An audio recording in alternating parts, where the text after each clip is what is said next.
You get the ending that you deserve. Let's talk about the new I Know What You Did Last Summer. The film is about 5 friends who inadvertently causes a deadly accident. They cover up their involvement and make a pact to keep it a secret.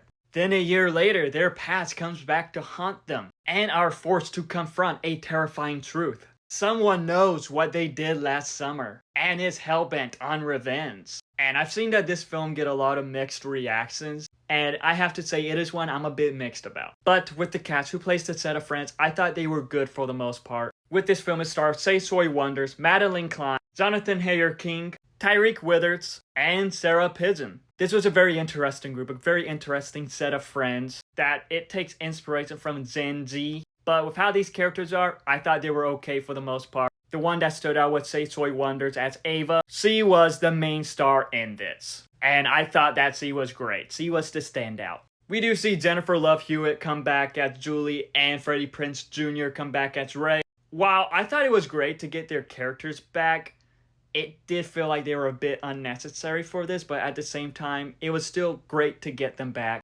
Even though I wasn't a fan with some of the decisions they made with some of their characters, I do believe it could have been better with the legacy characters. But at the same time, it was cool that they came back. Just, it could have been better with them. And with this film, compared to the other one, it does have its gory moments. Its gory, brutal slashings, and those stood out. With its jump scares, with its tense, thrilling moments, I did think it did good with that. We see it connect to the first 2 films and ignore that 3rd film that should have never existed in the first place. And with the new set of characters, like I said, I thought they were okay for the most part. But with how this film is, it is one I am mixed about. The dialogue could have been better. There were times that I just felt like one of these dumb slasher films where characters are just making terrible decisions. Like, it is set in the 21st century. Why don't you have your phone with you? Gen Z people always have their phone with them. There were some decisions made in the film that I don't think worked. Some choices they made in the film that I don't think worked either. Like, it kind of felt like a typical slasher in a way. They're trying to do something new. Minor spoilers, I'm not trying to get into deep spoilers, but minor spoilers.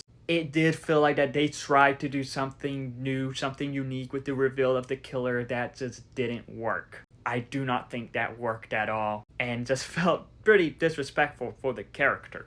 But even with its flaws, I have to admit, it does have its entertaining, dumb, fun moments. Like, with this film, it is a dumb, fun slasher film. It is one I'm mixed about, but at the same time, I have to admit, I had fun with it. And it is definitely one that stood out in this franchise, as I'm not gonna lie, I'm not really the biggest fan of this franchise. I thought the first one was just good, the second one wasn't that great, and the third one sucked. This one, it's okay, but not great. Overall, with the new I Know What You Did Last Summer film, it is a dumb but fun slasher.